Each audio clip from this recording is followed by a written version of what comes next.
ये कहानी है एक लड़की और एक सांप के बीच बने ऐसे रिश्ते की जिसे कोई समझ नहीं सकता था। क्या आपने कभी सुना है कि कोई लड़की एक सांप से शादी कर ले? लेकिन आखिर ऐसा कैसे हुआ? इस रहस्यमय और चौंका देने वाली कहानी को जानने के लिए इसे आखिर तक सुनना ना भूलें, क्योंकि इसकी सच्चाई आपको हैरान कर देगी। बहुत समय पहले एक छोटे से गांव में एक सुंदर लड़की रहती थी। उसका नाम सीमा था और वह अपने गांव में एक अनोखी पहचान रखती थी। सीमा का कोई परिवार नहीं था, वह अकेली थी, लेकिन उसकी आत्मनिर्भरता और सादगी ने उसे गांव वालों का आदर्श बना दिया था। वह खेतीबाड़ी में मजदूरी करती थी और अपने काम से ही अपना पेट पालती थी। गांव के लोग उसे अक्सर मेहनती और ईमानदार लड़की के रूप में जानते थे। सीमा का एक और विशेष गुण था और वह था उसकी गहरी धार्मिकता। वह हर सुबह गांव के प्राचीन शिव मंदिर में पूजा करने जाती थी। यह मंदिर गांव के बाहर एक छोटे से पहाड़ पर स्थित था और उसमें एक पुराना शिवलिंग था जिसे लोग बहुत श्रद्धा से पूजते थे। सीमा ने इस मंदिर को अपनी दूसरी घर मान लिया था, जहां वह न केवल भगवान शिव से आशीर्वाद प्राप्त करती, बल्कि अपने जीवन के कठिन समय में शांति की तलाश भी करती। एक दिन वह अपने साथ एक लोटा लेकर शिवलिंग पर दूध चढ़ाने के लिए मंदिर गई। वह हर सोमवार को यह काम करती थी, क्योंकि उसे विश्वास था कि भगवान शिव की पूजा से उसके जीवन में सुख शांति बनी रहती थी। उस दिन भी वह अपने मन में यही भावना लेकर मंदिर में आई। मंदिर में जब वह पहुंची तो उसने देखा कि मंदिर पूरी तरह से खाली था। उसके अलावा कोई नहीं था और यह देखकर उसे थोड़ी अजीब सी घबराहट महसूस हुई, लेकिन उसने इसे ज्यादा महत्व नहीं दिया। वह अपनी पूजा में मन लगाकर शिवलिंग के पास दूध चढ़ाने के लिए झुकी। तभी अचानक एक अजीब घटना घटी। एक सांप तेजी से शिवलिंग के पास आया और शिवलिंग के पास लिपट कर बैठ गया। सीमा ने देखा और घबराई, क्योंकि उसे इस तरह के दृश्य से डर लगता था, लेकिन उसने हिम्मत रखी और दूध चढ़ाने की कोशिश की। जैसे ही वह दूध चढ़ाने लगी, सांप ने अपना फन फैला लिया और बहुत घातक तरीके से शोर करने लगा। सीमा डर से कांपते हुए दूध का लोटा शिवलिंग के पास रखकर पीछे हट गई। सांप ने तुरंत दूध पिया और फिर धीरे धीरे शिवलिंग से नीचे उतर कर चला गया। सीमा हैरान और भयभीत थी, लेकिन उसने शिवलिंग के सामने हाथ जोड़कर पूजा की और दूध का लोटा उठाकर मंदिर से बाहर निकल गई। अगले सोमवार को वह फिर वही सब करने आई। इस बार भी वही सांप आया और दूध पिया। यह सिलसिला कई हफ्तों तक चलता रहा और हर सोमवार वही सांप शिवलिंग पर बैठकर दूध पीता था। एक दिन सीमा मंदिर नहीं जा पाई। इस बार वह खेत में काम करने गई थी। खेत में काम करते समय एक सांप ने उसके सामने आ गया। वह डर गई, लेकिन वह सांप चुपचाप वहां से चला गया। फिर शाम के वक्त खेत से काम करके सीमा घर लौट रही थी कि तभी अचानक एक सांप ने उसका रास्ता काट दिया। सीमा सोचने लगी। तभी उसे एहसास हुआ कि शायद यह सभी घटनाएं एक संकेत है कि वह मंदिर में जाना भूल गई है। वह तुरंत घर गई, दूध लिया और मंदिर पहुंची। मंदिर में वही सांप फिर शिवलिंग के पास लिपटा हुआ बैठा था। सीमा ने उसे देखकर दिल से राहत की सांस ली और जैसे हर बार दूध पिलाया, वैसे ही सांप दूध पीकर चला गया। रात में सोते हुए सीमा के मन में एक सवाल था। क्या यह सांप उसे यह याद दिलाने के लिए आ रहा है कि वह मंदिर में दूध चढ़ाने के अपने कर्तव्य को ना भूले? क्या यह सांप उसी रूप में था या इसका कोई और राज था? वह यह सोचते सोचते सो गई। अगला सोमवार आया और सीमा एक बार फिर दूध का लोटा लेकर मंदिर गई। इस बार जब वह मंदिर पहुंची तो उसने देखा कि सांप शिवलिंग पर लिपटा हुआ नहीं था। वह बक्से के पास बैठा था, जैसे कुछ संदेश देना चाहता हो। सीमा हैरान हुई और हंसी में बोली, क्या हुआ? अब तुम बक्से पर बैठ गए हो? क्या शिवजी से नाराज हो? उसने जैसे ही बक्से के पास दूध रखा, सांप ने दूध पीने के बजाय बक्से से नीचे उतरकर उसी बक्से पर वापस चढ़ना शुरू कर दिया। यह देखकर सीमा और भी हैरान हो गई, लेकिन फिर उसे यह महसूस हुआ कि सांप कुछ संदेश देना चाहता है। उसने बक्से को खोला और उसमें से एक पत्र मिला। पत्र को खोलकर पढ़ने पर सीमा को यह जानकर बहुत बड़ा झटका लगा। पत्र में लिखा था, मैं सांप नहीं, पहले एक इंसान था। मेरी गलती के कारण मुझे यह रूप मिला। यदि कोई कुंवारी लड़की मुझे 16 सोमवार तक दूध पिलाएगी तो मैं फिर से इंसान बन जाऊंगा। सीमा ने कांपते हाथों से पत्र को दोबारा पढ़ा। उसके दिल की धड़कन तेज हो गई थी। क्या यह सच हो सकता था?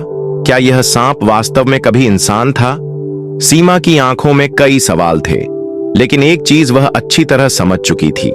यह कोई साधारण सांप नहीं था। यह कोई श्रापित आत्मा थी जिसे मुक्ति की तलाश थी। सीमा ने कांपते स्वर में सांप की ओर देखा, जो अभी भी शिवलिंग के पास दूध के लोटे के पास बैठा था। पहली बार उसने सांप की आंखों में गौर से देखा।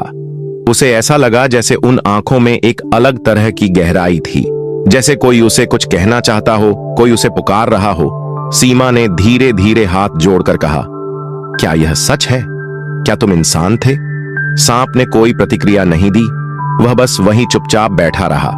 सीमा ने गहरी सांस ली और मन ही मन सोचने लगी, अगर यह पत्र सच कह रहा है तो इसका मतलब यह हुआ कि यह सांप पिछले न जाने कितने वर्षों से इस श्राप में फंसा हुआ है। अगर मैं हर सोमवार इसे दूध पिलाऊंगी तो मैं पीछे नहीं हटूंगी। मैं इसे इंसान बनने में मदद करूंगी। उसने सांप की ओर देखा और धीरे से कहा, मैं हर सोमवार तुम्हें दूध पिलाऊंगी, चाहे कुछ भी हो जाए। मैं तुम्हें इंसान बनाने में मदद करूंगी। सीमा की यह बात सुनकर सांप पहली बार थोड़ा हिला, जैसे उसने उसकी बात समझ ली हो। फिर धीरे धीरे उसने दूध पिया और मंदिर से बाहर चला गया। अब सीमा हर सोमवार को मंदिर जाने लगी। पहले तो वह केवल दूध ले जाती थी, लेकिन अब वह फल और फूल भी चढ़ाने लगी। उसे ऐसा महसूस होने लगा था कि यह सिर्फ एक सांप नहीं था, बल्कि कोई ऐसी आत्मा थी जो इंसान बनने के लिए तरस रही थी। धीरे धीरे सीमा और सांप के बीच एक अनोखा रिश्ता बन गया। पहले जहां सीमा सांप को देखकर डरती थी, अब उसे देखकर उसे डर नहीं लगता था। वह उसके सामने सहज महसूस करने लगी थी।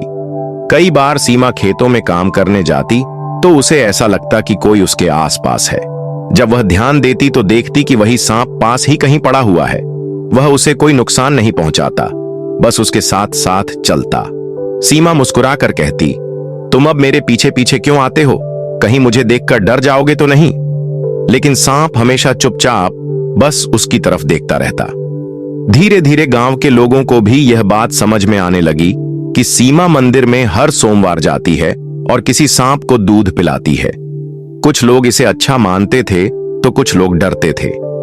एक दिन गांव की कुछ औरतों ने सीमा से पूछा, तू हर सोमवार मंदिर में जाती है और एक सांप को दूध पिलाती है, तुझे डर नहीं लगता? सीमा मुस्कुराकर बोली, डर किस बात का? वह सांप मुझे कभी नुकसान नहीं पहुंचाता। शायद भगवान शिव ने ही उसे मेरे पास भेजा है। औरतों ने सिर हिला दिया और बोली, भले ही वह अभी कुछ नहीं कर रहा, लेकिन याद रखना, वह एक सांप है। अगर उसने तुझे काट लिया तो। सीमा को उनकी बातों से फर्क नहीं पड़ा। वह जानती थी कि यह कोई साधारण सांप नहीं था और उसे किसी भी हाल में अपने निर्णय पर अडिग रहना था। अब 12 सोमवार बीत चुके थे। सीमा को लगने लगा था कि यह सांप अब उस पर पूरा भरोसा करने लगा है। कभी कभी जब सीमा थककर खेत में बैठ जाती तो सांप पास ही कहीं लेटा रहता। यह देखकर कई बार कुछ मजदूर डर जाते और भाग जाते, लेकिन सीमा कभी नहीं घबराई। वह अब खुद को सांप के और करीब महसूस करने लगी थी। उसे लगने लगा था कि यह सांप उसका सच्चा साथी बन गया है। वह अब उसे सिर्फ एक श्रापित प्राणी के रूप में नहीं देखती थी, बल्कि उसकी तकलीफ को महसूस करने लगी थी। एक रात सीमा अपने घर के बाहर बैठी थी। वह आकाश की ओर देख रही थी। चांदनी रात थी, ठंडी हवा बह रही थी, लेकिन उसके मन में कई सवाल थे। आखिर उसने कौन सी गलती की थी? कौन था वह इंसान? क्या वह सच में बदल सकता है? और अगर बदल भी गया तो क्या फिर कभी मुझसे मिलेगा? वह यही सोच रही थी कि तभी उसे अपने पैरों के पास कुछ महसूस हुआ। उसने नीचे देखा, वही सांप धीरे धीरे उसके पास आकर बैठ गया था। सीमा ने गहरी सांस ली और हल्की हंसी के साथ कहा, तुम्हें भी अब मेरी आदत पड़ गई है ना? सांप बस शांत बैठा रहा। अब सिर्फ 4 सोमवार बचे थे। सीमा हर सोमवार और ज्यादा श्रद्धा के साथ मंदिर जाती। अब वह दिन आ रहा था जब 16 सोमवार पूरे हो जाएंगे। सीमा के मन में एक अजीब सी बेचैनी थी। क्या सच में यह श्राप टूट जाएगा? अगर यह सच में इंसान बन गया तो क्या यह मुझे पहचान पाएगा? क्या वह मुझसे दूर चला जाएगा? इन सवालों ने सीमा के मन को घेर लिया था, लेकिन उसने खुद को संभाला और निश्चय किया कि जो भी होगा वह इस सांप को इंसान बनाने के अपने वचन को पूरा करेगी। आखिरी सोमवार के लिए वह तैयार होने लगी। इस बार वह केवल दूध ही नहीं बल्कि कुछ फल और पुष्प भी ले गई। सीमा की धड़कनें तेज थीं। मंदिर का वातावरण शांत था, लेकिन उसके भीतर एक अजीब सी बेचैनी थी। आज आखिरी सोमवार था, जिस दिन वह इस श्रापित आत्मा को मुक्ति दिलाने वाली थी। क्या सच में कोई चमत्कार होगा? क्या यह सांप इंसान बन पाएगा, या यह सब बस एक भ्रम था? शिवलिंग पर लिपटा सांप वैसे ही स्थिर पड़ा था जैसे हर सोमवार को होता था। सीमा ने कांपते हाथों से दूध का कटोरा उसके सामने रखा और धीरे से कहा, आज आखिरी सोमवार है। अगर पत्र में लिखी बातें सच हैं, तो आज तुम्हें अपने असली रूप में लौट आना चाहिए। सांप धीरे धीरे दूध पीने लगा। सीमा की आंखें उसे अपलक निहार रही थीं। मंदिर की घड़ियाल बज रही थी। वातावरण में एक अद्भुत ऊर्जा थी। तभी अचानक मंदिर के दीपक की लौ तेज हो गई, जैसे कोई शक्ति वहां उपस्थित हो। हवा का झोंका मंदिर के अंदर गूंज उठा और सीमा को महसूस हुआ कि कुछ अलौकिक घटित होने वाला है। जैसे ही सांप ने दूध खत्म किया, उसके शरीर में हलचल होने लगी। उसकी आंखों से एक अलग तरह की चमक छलकने लगी थी। मंदिर में मौजूद कुछ अन्य श्रद्धालु यह दृश्य देखकर भयभीत हो गए और धीरे धीरे बाहर जाने लगे। अचानक सांप के शरीर से एक हल्की रोशनी निकलने लगी। उसका शरीर कंपन करने लगा और उसके चारों ओर एक दिव्य आभा फैल गई। सीमा स्तब्ध थी। यह कोई सामान्य घटना नहीं थी। तभी सांप धीरे धीरे मंदिर के फर्श पर लेटने लगा और उसका शरीर एक उज्जवल प्रकाश में बदलने लगा। सीमा अपनी जगह खड़ी रह गई। उसकी आंखों के सामने एक अलौकिक दृश्य घटित हो रहा था। कुछ ही क्षणों में सांप पूरी तरह प्रकाश में समा गया और वहां एक युवक प्रकट हुआ। उसकी उम्र लगभग 25 से 26 वर्ष रही होगी। लंबा, तेजस्वी और गंभीर व्यक्तित्व। उसकी आंखों में शांति और दर्द का मिश्रण था, मानो कई वर्षों की यातना सहने के बाद वह अब स्वतंत्र हुआ हो। सीमा को अपनी आंखों पर विश्वास नहीं हो रहा था। उसके सामने जो खड़ा था वह वही श्रापित आत्मा थी जिसे वह इतने महीनों से दूध पिला रही थी। युवक ने धीमी आवाज में कहा, सीमा, तुम्हारा धन्यवाद। अगर तुम ना होती तो मैं कभी अपने असली रूप में वापस नहीं आ पाता। सीमा की आंखों में आश्चर्य और जिज्ञासा थी। उसने धीरे से पूछा, तुम कौन हो? तुम्हें यह श्राप क्यों मिला था? युवक ने गहरी सांस ली और बोला, मेरा नाम राहुल है। सदियों पहले मैं एक राजकुमार था, लेकिन अहंकार और क्रोध के कारण मैंने एक महान साधु का अपमान किया था।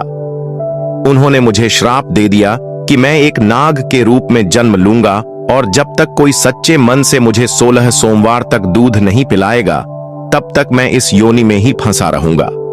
तुमने न केवल मुझे मुक्त किया, बल्कि मेरी आत्मा को भी शुद्ध कर दिया। सीमा अवाक थी। उसे समझ में नहीं आ रहा था कि वह इस पर विश्वास करें या नहीं। क्या यह सच था? क्या यह वही श्रापित राजकुमार था? राहुल ने सीमा की ओर देखा और कहा, अब जब मैं मुक्त हो गया हूं तो मुझे अपने राज्य लौटना होगा, लेकिन मैं तुम्हारा यह उपकार कभी नहीं भूल सकता। सीमा की आंखों में हल्की नमी थी। इतने महीनों से उसने इस नाग को अपना मित्र माना था, और अब जब वह इंसान बन चुका था तो क्या वह हमेशा के लिए चला जाएगा? सीमा ने धीरे से कहा, तुम चले जाओगे? राहुल मुस्कुराया और बोला, मैं कहीं नहीं जा रहा। मैं तब तक यही रहूंगा जब तक तुम मुझे स्वीकार नहीं कर लेती। सीमा, तुमने मुझे नया जीवन दिया है। अब यह जीवन तुम्हारे बिना अधूरा है। सीमा की आंखों में विस्मय था। वह कुछ बोल नहीं पाई। क्या यह सच था? क्या वह जिसे सांप समझ रही थी वह अब उसका जीवन साथी बनने की इच्छा रखता था? मंदिर की घंटियां गूंज रही थीं। ऐसा प्रतीत हो रहा था मानो स्वयं महादेव इस पवित्र मिलन के साक्षी बन रहे हों। सीमा के मन में अनगिनत भाव उमड़ रहे थे। अविश्वास, आनंद, संकोच और हृदय की धड़कनों को बढ़ा देने वाली एक अनकही भावना। राहुल अब उसके सामने खड़ा था, एक दिव्य तेजस्वी युवक जिसे उसने अपने हाथों से दूध पिलाया, जिसे उसने सच्चे मन से अपनाया और आज जो उसके जीवन का सबसे महत्वपूर्ण हिस्सा बन चुका था। सीमा की आंखों में सवाल थे, परंतु राहुल के चेहरे पर सिर्फ सुकून था। उसने एक कदम आगे बढ़ाया और सीमा का हाथ थाम लिया। सीमा, क्या तुम मेरी जीवन संगिनी बनोगी? सीमा स्तब्ध थी। यह सब इतनी जल्दी कैसे हुआ? क्या सच में नियति ने उसके लिए यही तय किया था? उसकी आंखें हल्की नमी से भर आई, लेकिन उनमें संकोच की जगह अब विश्वास था। उसने धीमे से कहा, अगर महादेव ने हमारे रास्ते को जोड़ दिया है तो इसे कोई नहीं बदल सकता। राहुल की आंखों में चमक आ गई। उसने मंदिर में ही सीमा के सामने घुटनों के बल बैठकर उसकी सहमति मांगी। यह देखकर वहां उपस्थित गांव के कुछ लोग भी मुस्कुराने लगे और सीमा ने हां कर दी। अगले ही दिन गांव के शिव मंदिर में सीमा और राहुल का विवाह संपन्न हुआ। शिवलिंग के समक्ष अग्नि को साक्षी मानकर दोनों ने 7 फेरे लिए। गांव वालों ने इस अलौकिक प्रेम गाथा को स्वीकार किया और इस पवित्र मिलन का गवाह बने। विवाह के पश्चात राहुल ने सीमा से कहा, अब समय आ गया है कि हम इस गांव को छोड़कर एक नई जगह चले, जहां कोई हमें हमारे अतीत से न पहचाने। सीमा को राहुल पर पूरा विश्वास था। उसने हामी भर दी और दोनों एक नए जीवन की ओर बढ़ गए। कई वर्षों बाद राहुल और सीमा अब एक खुशहाल दंपति थे। उनके पास एक सुंदर घर था, जहां भक्ति, प्रेम और वफादारी का वास था। राहुल अब एक सम्मानित व्यक्ति बन चुका था और सीमा वह आज भी शिव मंदिर में हर सोमवार को दूध चढ़ाती थी, लेकिन अब किसी श्राप को मिटाने के लिए नहीं, बल्कि अपने परम विश्वास और भक्ति को बनाए रखने के लिए। दोस्तों, वफादारी और सच्चाई ही जीवन की सबसे बड़ी पूंजी होती है, जो किसी भी मुश्किल को पार कर सकती है। अगर आपको यह कहानी पसंद आई हो तो इसे लाइक और शेयर जरूर करें।